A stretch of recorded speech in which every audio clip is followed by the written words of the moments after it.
Good morning, and thank you all for joining us real time or watching this recording after the fact.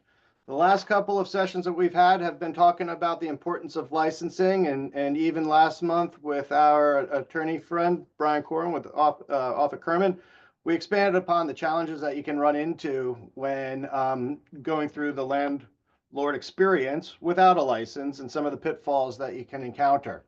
So today I brought on Demira, who has been a great guest before, well versed on all of the things related to the inspection process and some of the challenges that people have run into in obtaining that license and also maintaining it. And so today I'm going to expand upon some of the challenges that people have, not only with the ongoing management of their property, but the benefits of doing periodic inspections so that you can get a real feel and stay ahead of the curve in terms of what it needs to be attended to and proactively addressing it. Being able to get ahead of the curve is a heck of a lot easier than to be reactive all the time. And so with the opportunities that tenants have at their disposal these days, it's important for you to shift that dynamic to your favor. And so thank you for joining me, Demira. Always great. And I know we've had a couple of chats preceding this, and I want to visit some of the conversations that you've had or we've had over some of these things that we've both encountered. Obviously, from my perspective as a property manager for many years, and your experience working with owners, navigating that licensing process, and also receiving some of those notices of violation because I'm sure you serve as the resident agent for many of your clients. Now, Demira has been a property manager in the past. Now she's working with BBL Processors and a company we've worked well with for many years in so far. All right. So why does this matter? DC has some of the strictest rental housing code enforcement in the region. There is regular interaction with the governing officials that are overseeing all of the different parts of this licensing process and the residents and the tenants and the landlord relationships. And it is a city of renters, as I've expanded upon in a couple of the previous sessions.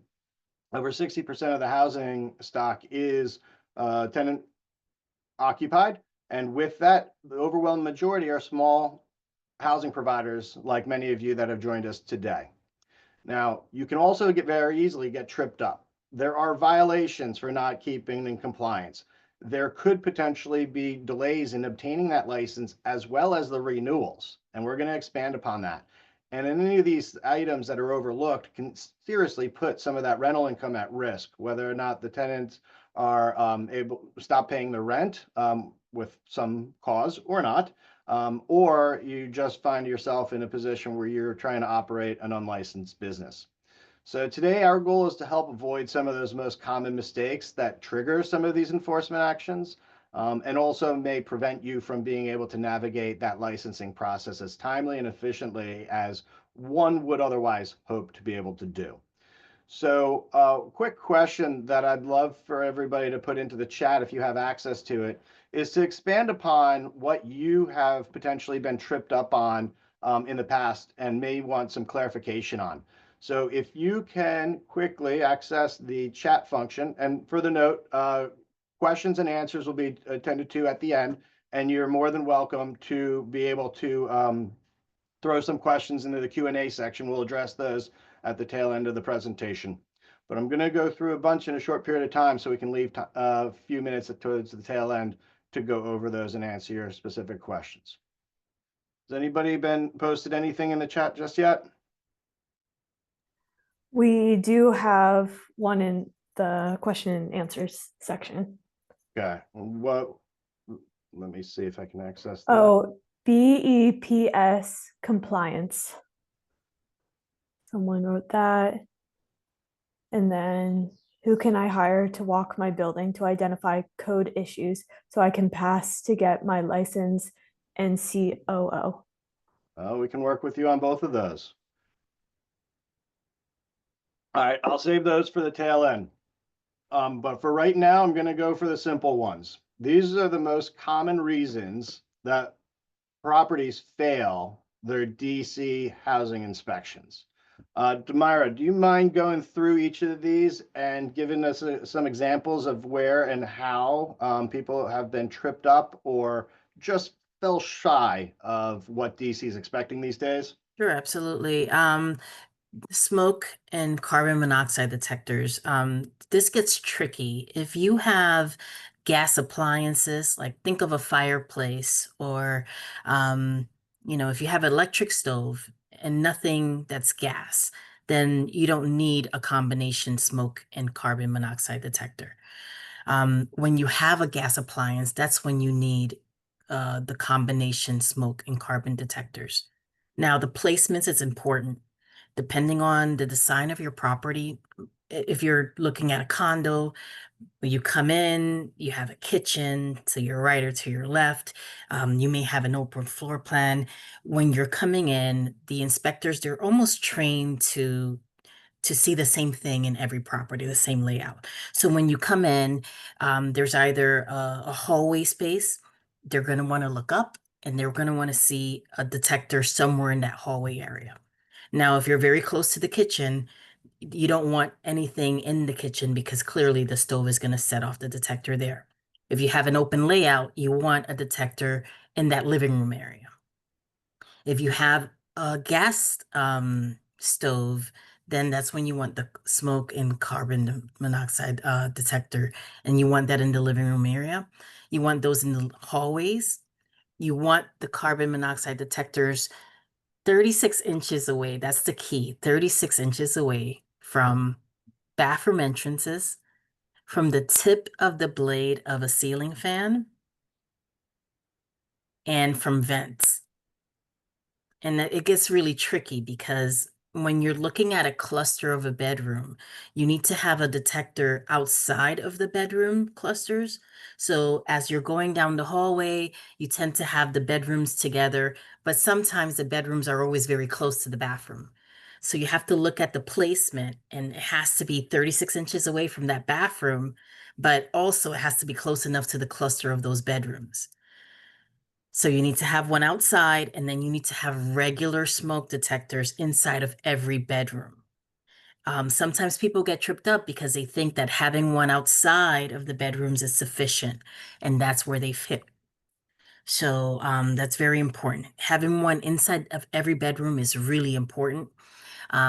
Sometimes, depending on the design of your property, you may have a space that is not, you may not use it as a sleeping area.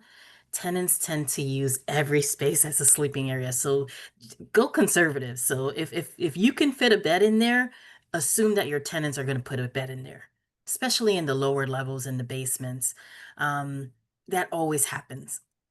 So even though it may be overkill, it's better to be safe than not to have enough and to fail the inspection because you don't have a detector in a space that a tenant could put a bed in there.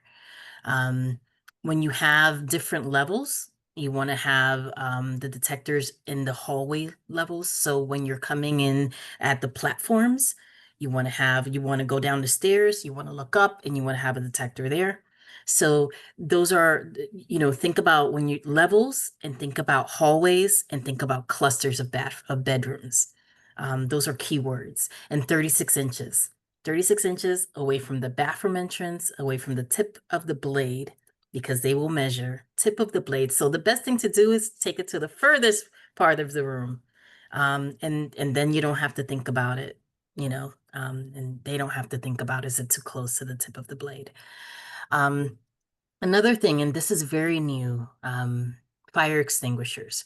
Most people say, "Oh yeah, we have a fire extinguisher, and it's under the sink or it's in the closet." Um, every detector, every DC inspector is different, and this is the challenge that you have with DOB. No two inspectors are the same. We do about 7 inspections a day, and we have inspectors that they have. Some don't care about, fire extinguishers, and you have, an inspector that she will have you take it off the mount. She will have you focus on the gauge to make sure that it's full, and she will have you turn it upside down to make sure that the year says 2025. They get that serious about it. So the idea of having it fixed, to the Department of Buildings is that it's a permanent fixture and it's there. In the case of an emergency, you may know your property, but someone that just moved in, if it's fire, there's chaos, they're disoriented. If it's fixed, they cannot forget where that fire extinguisher is. Now, when you have it just mounted and it's in a corner, the first thing the tenant's going to do, they're going to put it underneath the sink and it's going to go behind all the garbage bags. And when there's a fire, they're going to forget where it is. Or sometimes I go into a property and I don't see it. Oh, do you have a fire extinguisher? Yeah, I think we do. And then they're trying to find where it is and the property fails. Another important thing, and this again goes into emergency situations and egress, two-cylinder locks on exterior doors and gates. So you have your main door, and then a lot of properties in DC have the iron gates or just a decorative gate. Those you tend to have the little handles that require a key to get out. For when you have a tenant in place, your property now becomes a rental business. For that business, you need to have safety measures in place. You cannot have a lock where you require a key to get out. Again, there's a fire. If that tenant loses that key, worst case scenario, they die. So they need to have a thumb lock. Every door that to get out, you need a thumb lock. Even the bedroom doors. It's not in here, but it's also important. So sometimes the tenants, they'll put a lock on their doors. You can't have locks on doors simply because if there's an emergency, if there's a fire, and you can't get out because of a key, the liability falls on you. Another thing that we're seeing as well, there's a lot of focus on your utility closet. They're going to look at your water heater. They look at every system, but they focus primarily on your water heater. And if you think about it, you have 75 gallons of water sitting there. Most people have a 75-gallon tank. If you have a tankless, you're probably in a better position than others.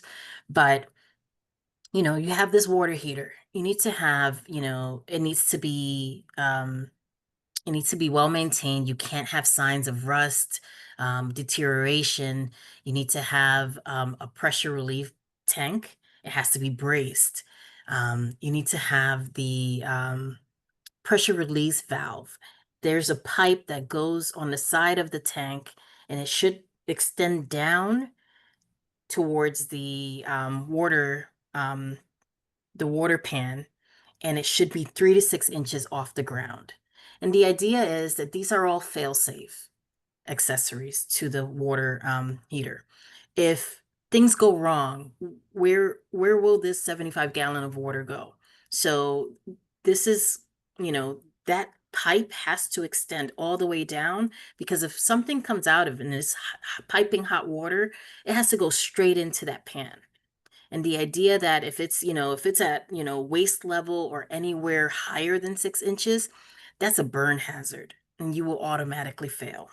So you definitely want to make sure. And, my team is always equipped with measuring tape, because the inspectors will look at that and say, that doesn't look like it's 6 inches. So they're sticklers on that. And as crazy as it sounds, like you will, even if it's an inch off, you will fail. Another thing that we're seeing nowadays is non-functioning GFCI outlets. I've been doing this for 17 years. Before, they only used to look at the outlet that's closest to the sink. And now they've expanded it. And I think, every 3 to 5 years, housing code gets revised. And safety measures are expanded. So now they're looking at GFCI outlets in your kitchen area. Every GFCI outlet needs to be either every outlet needs to be GFCI protected or interconnected, meaning that when I go into your kitchen, they're going to look first at that outlet that's closest to your sink. They're going to say, Demira, trip it. We're going to trip that outlet, and then they're going to ask me to trip another outlet. If that outlet doesn't trip, you're going to fail that inspection. They're going to ask us to look underneath your sink. Sometimes the newer dishwashers, vendors are now equipped in it so that they're connected to their own independent power source. If you have an outlet underneath your sink now, that should be GFCI protected. So think about these things because, if there is water that goes to it, that's the idea, that it's going to trip on its own. Now, if there's just regular counter space, the tenant can have anything that may cause it to trip. And that's the idea that they want. They want to see that. They want to see GFCI outlets. So definitely in the kitchen, they want everything to be interconnected and GFCI protected. In your bathrooms, you now have to have GFCI outlets. Um, and that's also a new thing that's really important. And it's a very easy thing to swap them out. Sometimes a vendor will tell you you don't need that. And this is where you as a business owner will make that cost-effective decision. Like, do I fail this inspection or do I just buy, do I pay the $20 at the hardware store to get this done? Without a doubt. And that perfect example of having more than less and doing it to save yourself the extra headache of potentially getting flagged, having to reschedule an inspection, get all of that work done, and obviously being under a lot more pressure from it. And so I'm going to talk about the GFCI outlets in the next slide because they have such a high fail rate. I'd read an article a long time ago that surprisingly many of these actually come off the shelves from some stores not working properly. And then you're also going to have to test them with some regularity to make sure that they are in fact still doing their job. And so during our periodic inspections, this is something we test each and every single time to make sure that they are in fact working. And then obviously recommend swapping them out to the point where most of the guys have multiple in their truck in order to swap them if and when they need it.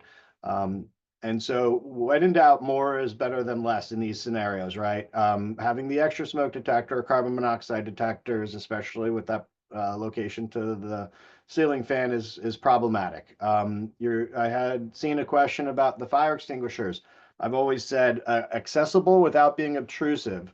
But there's one per floor is necessary. It's not related to the bedroom like the smoke CO2 alarms, but one on each floor so that they can be accessible. So 3-story house, one up in the hallway by the bedrooms, one near the kitchen, and one in the basement.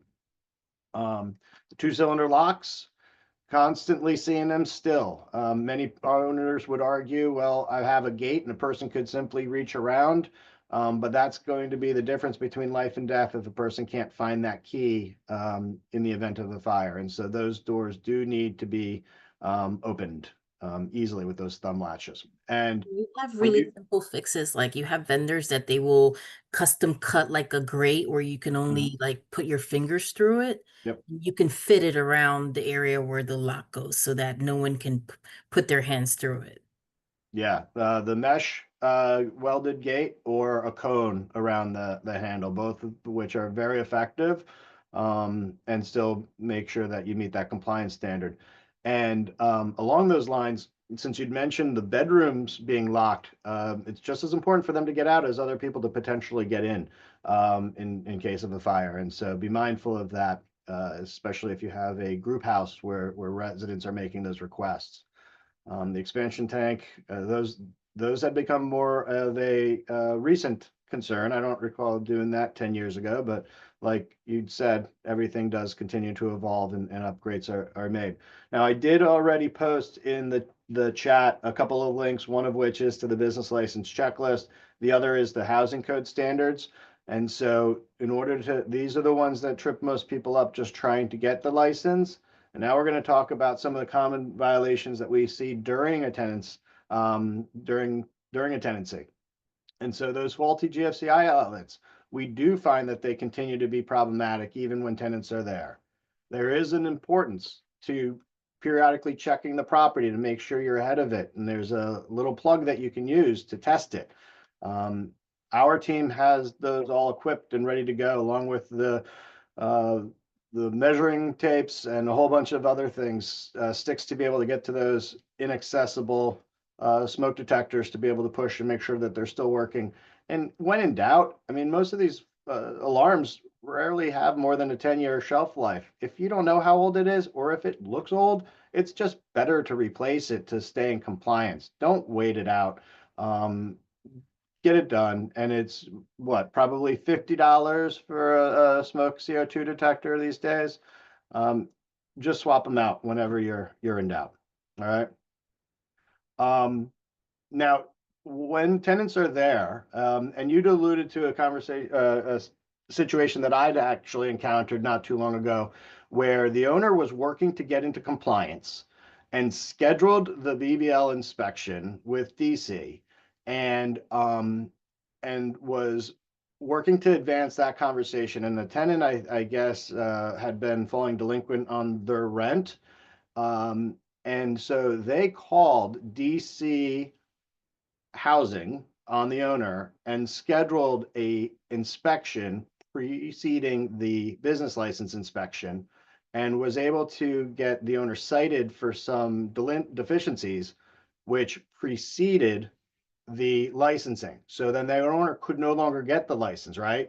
Why don't you tell me a quick little snippet about that one, just so that everybody is aware of how this could change? Because the owner did what they were supposed to, gave proper notice, and they took that opportunity to shift the dynamic.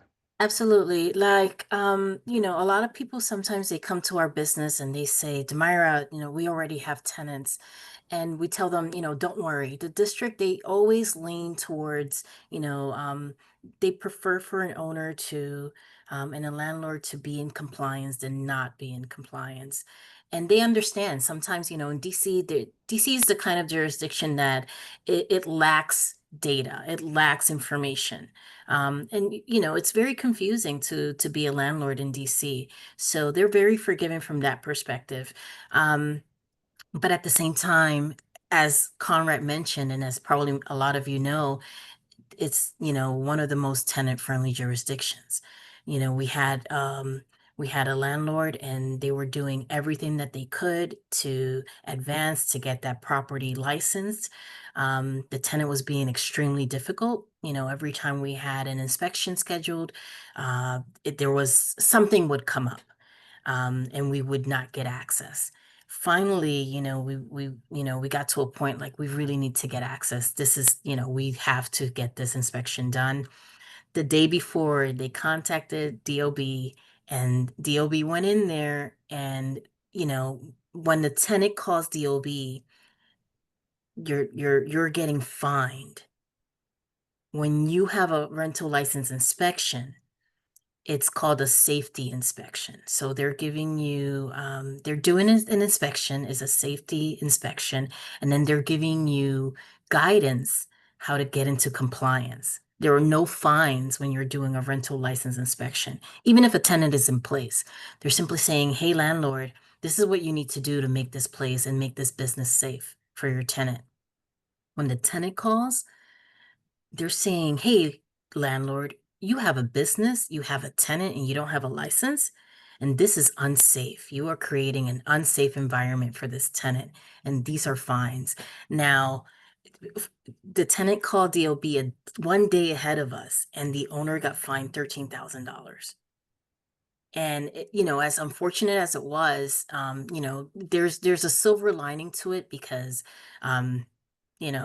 we were able to a company, we know a lot of the inspectors, we were able to kind of walk through it. But th- DOB, they will work with you and they will allow you to explain, but at the end of the day, the fine still remains, and you can work with the Department of Buildings, and they will lower those fines. But if a tenant gets ahead of you, that's what you want to avoid. You never want the tenant to be ahead of you, because then, that's the thin line between thousands of dollars and just, a $90 reinspection fee. And getting ahead of you is not only with the licensing aspect, but also non-payment suits, because you want to make sure that you're first filed, because that's going to take precedence. And so in your situation, the inspector that was going to help issue the license said, "Nope, can't you know, that this is already in the books. And so these are some of the things that you can proactively attend to. Those GFCI outlets, again, certainly I've seen it many a times pop up. So checking them periodically. And of course, our team's going in once or twice a year for most of our properties. In some houses, we even set up quarterly inspections depending on a couple different scenarios, but checking those and documenting it, right? Documentation is going to make or break some of those ongoing conversations. Tenants may not always report flaking or peeling paint, but you got to find it, you got to address it. The overgrown grass, and when I say trees blocking access, I have just recently seen a bush that was so overgrown that you could barely open the front door. Those are things that easily could be addressed with a quick drive-by or at least some visibility on the property from time to time. Inoperable smoke detectors. Sometimes it's not even that it's outdated or broken. The tenants may take out the batteries or disconnect them. Right? I've had plenty of tenants say, "Hey, it's chirping. You know, it just won't stop chirping." We ask them to go and get those batteries changed before we have to send somebody over to look into what the concern may be. Those inaccessible fire extinguishers. Sometimes they may take them down and putting them back under the sink, but that's generally not going to fly, especially if they go over. So documenting and taking those pictures during those periodic inspections goes a long way to prove that it was in fact there. So even when you get your license right out of the gate, it doesn't mean you're in the clear for eternity. So these are things that you have to go back and double check. Pest control concerns, you know, they could be contributing to it. You want to document that. But ultimately, we also have a lot of owners that have been getting periodic service contracts just to make sure that that's available to them, to the tenants, that is. And then, and in my house, we generally don't use the word infestation, but I can assure you, if we see a couple of ants, my wife might consider that an infestation. Right, But and I'm sorry, in the district, you know, if a tenant calls, one of the first things that the district will ask an owner is, do you have a pest control contract? Because now they consider, you know, they consider the owner to be responsible for keeping the property free and clear of vermin.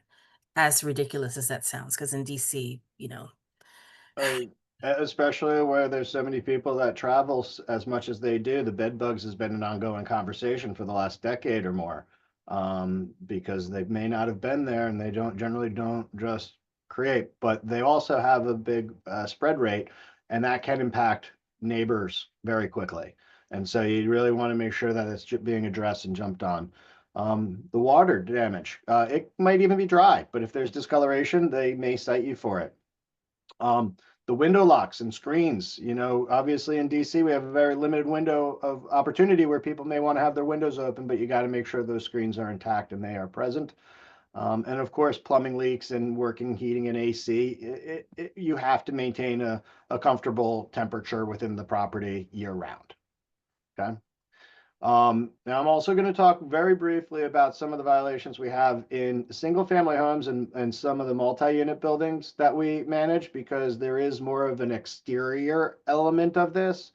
And so making sure that those surfaces are attended to. Lead paint, flaking and peeling paint specifically could very well be seen by any inspector that were to drive by the property in any given day. And so you want to make sure that you are taking care of the flaking and peeling paint, as well as the overgrown grass or weeds that are populating. It's been raining nonstop. I'm sure all grass around the city is popping up, and the landscapers are going to be busy on those dry days. But you really want to make sure that that's maintained regularly, whether or not it's written into the lease that it's the tenant's responsibility or not. The city can cite you because that is a rodent harborage in some jurisdictions. especially between May and October, DC Yeah. is out fining people, and that's how the district makes money, through fines. Yep. Now the trash is the one that I always found entertaining, especially when you have 4 or 5 trash cans and the first one is overflowing and the rest are empty. But that's just a distribution thing. Some multi-unit buildings do see that. I've definitely seen some houses where the tenants have really thrown it out or forgot to put it out one week, and the next week it is at its rim or beyond. You got to make sure that that's being tracked and maybe have conversations with your tenants or even have something drafted, because they need to know what their expectations are, and make sure that they know the difference between trash and recycling. Share directions with them, because I know the district has been very vocal about clarifying what is recyclable versus what should be considered trash. And in this day and age, a lot of the compost initiatives that they've been putting off. Now, there is a couple differences between single family and the multis, but with the fire safety in some multi-unit buildings, you do have to have those fire extinguishers tested annually. So slightly different than the single family. But you also want to make sure you also have self-closing doors in those multi. That's going to be a fire safety concern. And if you don't have those self-closers, we have been seeing a lot more people getting in trouble for it. They give a little more of an allowance, but you certainly want to tackle it sooner than later. And in multi-unit buildings, you may want to consider, or you should have that pest control contract in place so that you can keep up with it.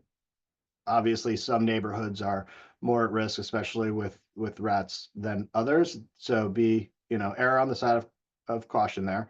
And then operating without a license, maybe not so much. Most owners are in fact up to date on it, but making sure that that license is also posted in the entry foyer. We have had owners cited for not having that visible. The C of O and the business license. Anything to add to those before we jump into a Q&A session? All right. So, we really want to make sure that owners are staying compliant, and that's what we do for our owners. That's why we're proactive. That's why we inspect. That's why we want to attend to things as timely as possible and be proactive on it. And if we do have some suspicions, it's good to get in and make sure that we document the condition of the property before things escalate. Those escalations can certainly cut into the capacity of the landlord to do what they are intending to do, in all good intentions, right? And so conducting periodic self-inspections goes a long way, and making, not just popping in to see how things are, but take some photos and keep that documentation for future reference. Schedule regular maintenance. If you can be proactive, do it. Make sure that you're using licensed and insured contractors. And some things, even the Department of Energy and the Environment has a preset list of who you could potentially use, especially for lead-based paint remediation or mold remediation. So make sure you're using contractors that are very capable and have all the required licensing. And then making sure you maintain those accurate records. And of course, partnering with professionals like us goes a long way so that you can ensure that that compliance is met and not spend your time spinning wheels ensuring it. Absolutely. And if I can add anything to that from my property management days, partnering with a property management company like EJF or any property management company, it takes the headache away. When you're dealing with these situations, whether it's mold or leak or, a fire, it's a highly stressful situation for everyone involved. The tenants are stressed, they're displaced, their things are destroyed. You're not expecting it, so it disrupts everyone. Having a property manager in place, it allows you that comfort to know that, they will know what to do. They're professionals and they know the balance between tenant rights and, your needs as a landlord. They know exactly how to document what to do, how to keep the tenants at bay, the things that they need to do as far as what the district requires from a landlord as far as the response and their obligation to the tenants.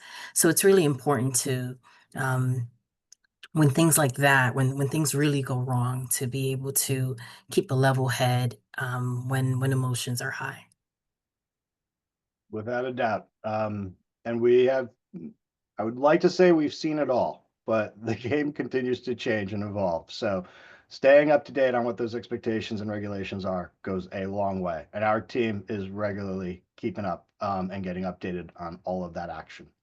So here are a couple of questions. Who can I hire to walk my building and identify code issues so I can pass and get my license and C of O. Well, you're talking to one of them here that we are able to do periodic inspections. And of course, our team is doing that and giving owners guidance as well, assuming we're working together. GFI should have two, I'm sorry, the kitchen should have two GFI plugs. Yeah, in some cases, close to water sources. Make sure that you're looking at the outlets that are closest to the water sources and make sure that they're up to date there. Oh, here's one. Inspection was passed verbally, but I didn't receive any notice of a BBL. This was during COVID. Well, licenses are only good for 2 years. And so in theory, that sounds like you may have to start over if you don't have anything in writing. Worth getting going on that one because, and then maintaining that This is license. really going bad about records, especially during COVID when everything shut down. There was a lot of confusion. Yeah. Yeah, and lack of communication, and then of course they, I think, stopped sending anything by the mail, and sometimes the And they email don't as send well. reminders when your license is expiring. Yeah.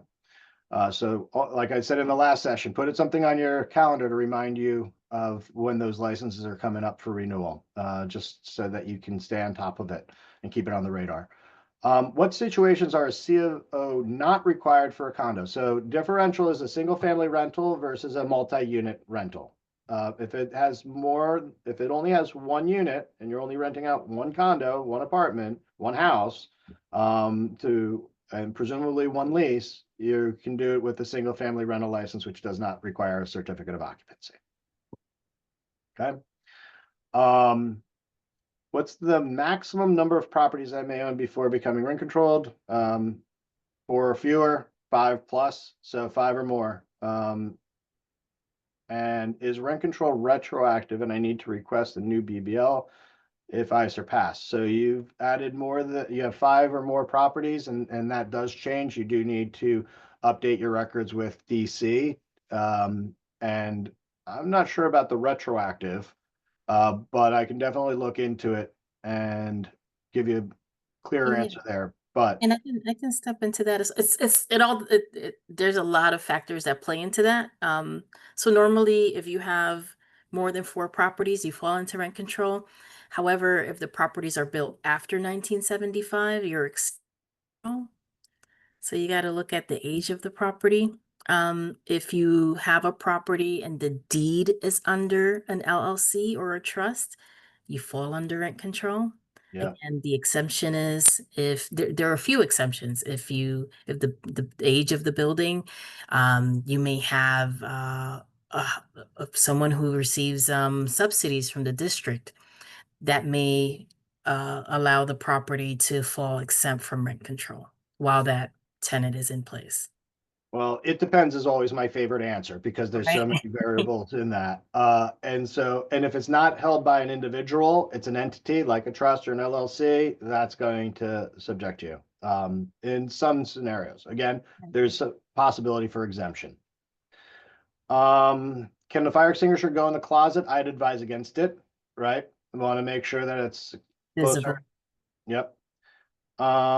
Minimum size of a fire extinguisher for a 1 bedroom. They do specify, correct? Right. DOB wants to see a ABC rated fire, the red ones for home use. It's like the smaller red cylinders. Not Yep. the white ones. You want to get the ABC rated. They'll have the little markings on them. Good. Because sometimes you get ones and they're like foam or something else. They're very specific. It has to be ABC rated. All right, next question. HVAC machines require a safety pan or a safety valve is sufficient. Many machines are too big for a safety pan. I feel as if You the mean the water pan heater. question has shifted and it may over the years. So they focus mainly on the water heater, not the HVAC. So when looking at the water heater, simply because it's a high, high capacity of water that you're holding on to there. So the focus is on the water heater to have a pan. Yeah. And the problem there is a lot of properties, depending on the age of of the property, you don't see that. Even in newer properties, we go in new builds and, the vendor, the contractor never put a pan underneath, and that's problematic. Um, the challenge that you have is that it all depends on the inspector that you get. You may get an inspector that, you know, they're not even looking at that. Or you may get an inspector that they're just having a bad day. I had that on Friday, like an inspector that normally doesn't care about any of those things. But Friday, a lot of the inspectors called out because it was Memorial Day weekend. And I was searching in that utility closet, and he wanted to know one of the other things for the water heater. The pan should also connect to a drain line, which you barely ever see in a condo apartment, in a condominium building, or in an apartment building, simply because it's just not designed that way. And luckily, this apartment, in this unit, it was connected to a drain line, but he had me searching for that, and luckily it was. But he was in a bad mood. Yep, yep. I've joked, but sometimes it depends on what side of the bed they woke up on that morning. But I think it can still holds true to form. All right, another one about related to exterior of the building and general areas. In condominiums, if you only have a independent unit, focus on what is within your unit. More often than not, that'll be sufficient. I've had a couple of inspectors do site for flaking and peeling paint on common area elements, but you need to control what you can first, and then if there's a building management company that you need to work with later, then bring it up if that's something that you're cited for. Bars on windows. Another one where it depends. Many of them may be okay, but you want to make sure that you're leaving egress options, right? So the breakaway bars is one thing, but you also are looking at the size of the windows. Is it in proximity to a bedroom? Is it going to have an impact? So you need to look at the bigger picture on that one as well, more often than not. If it's in a bedroom, you have to be able to open it, and absolutely it cannot be locked. No locks on those bars. Yeah. Fire extinguisher right outside the unit. I'm presuming in a condo. No, That's not okay. in the That's not unit. sufficient. You need to, so in a condominium unit, you will have some in the hallway. We have had situations where one particular inspector, they have us check the one in the hallway to see when it was last inspected. And like Conrad said, you can't control what the building does. So those are things where, you kind of table that with that inspector, but what you can control is within your rental property. So you definitely inside your rental property, you can have that. Another situation that we sometimes run into is when you have a sprinkler system in the newer buildings. Do you still need the fire extinguisher? It all depends on the inspector that you get. So it's like, yes, it may be ugly. Yes, you don't want it, but it's not going to kill you to have it. Right. Better be safe than sorry, right? And having it there and being able to prove that it's there will go a long way, especially in the sprinkler buildings, because those generally aren't activated until the temperatures reach hundreds of degrees. And so that's not going to help you with a little fire on the stovetop, right? And so you Right. want to make sure that there's safety there. And so if there is multi-unit buildings, one on each floor goes a long way. In the units, even better.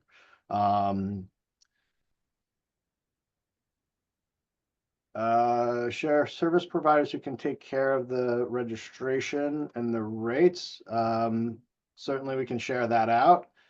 Does every window that opens need a screen? If I have 30 windows on the first 2-floor house, do I need 30 screens? I've always been under the impression that if a window should open and stay up, and it should have a screen. It depends on the inspector that you get, but yes, between May and November, you need screens. Now, it's all interpretation. You don't need to have the traditional screens. Amazon sells a variety of products where you have screens that you can even Velcro on. So it doesn't have to be the traditional screen, so you don't have to go out and spend thousands of dollars on them. But as long as you have something, a product that can, prevent, mosquitoes and insects from coming through, you've met that compliance. Yep. This is one that I don't know the answer to. Well, at least I'm not sure. The required to post or track bed bug occurrences. I don't recall there being any requirement in the district for. So I think reporting. what you're alluding to is there is a requirement to disclose if you have had notices of infractions. So you have to disclose that previously to tenants when you do the rental accommodations division, the disclosures. All right. I'm not sure why the chat is disabled for me. I can see the questions, etc. Okay. I'm not sure you posted something there. So do you recommend scheduling a first pre-inspection while the property is vacant, or is there, or when there is a tenant in the unit? All right, I will say that doing these inspections is 100 times easier to pass the licensing just with the coordination of everybody that needs access when you've removed one person from that conversation. So I will 100% agree that it makes a lot of sense to do the pre-licensing inspection as well as the DC inspection before a tenant moves in. I have had situations where tenants have actually made a den a bedroom or a basement a bedroom, and then those owners have failed because of that. So I would certainly try to get it done. If you haven't already obtained it, get those inspections done before the tenants take possession. Now, if you haven't, then there's also a form which I should be able to share out. Maybe I'll send it with the summary email with the link, but there is a form that you need to get the tenants to sign off on to grant you access to the property to do those inspections if they have to be done after those tenants have taken possession of the property. Right? DC inspectors likely won't come in if they don't have that affidavit signed off. Okay. I'm coming down to the last two. So if there's an owner that you have never obtained a license for several years, are you going to automatically get fined or not having had one earlier? Just try to work towards getting into compliance sooner than later. Everything is great when tenants are paying rent and it's all rainbows and unicorns, but making sure that that is in place sooner than later will save you in the long run. Perfect, made it through. And a little overtime, but I greatly appreciate everybody that has stuck around. Thank you, Demira, for joining me. And I am looking forward to fielding any calls from anybody that had additional questions or wants to talk about what our services look like. And I'm sure that Demira would be happy to do the same. Thank you, and looking forward to attending to another inspection in the upcoming month.